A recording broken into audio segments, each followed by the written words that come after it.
请问陈峰，你是带着未成年的小狼崽去偷看姑娘洗澡了吗？不是，完全不是大家看到的那样。我只是带着仔仔饭后散步，突然仔仔狡猾停下，我也是停下照看仔仔，这才有了这样的误会。请大家相信我的人品，谢谢。请问近期在西郊发生一起凶杀，起因是因为一把刀？当时是深夜了，我也看得不是特别清楚。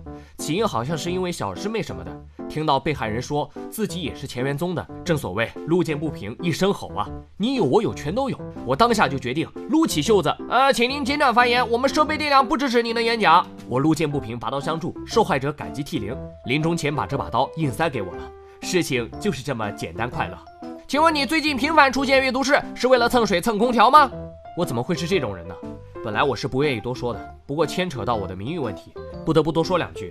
阅读室的老许头，儿女都在外打拼，一个人孤苦伶仃。我每天去陪他下下棋，唠唠嗑，关爱关爱空巢老人嘛。你们还真是自带邪恶滤镜。不踩了，再见。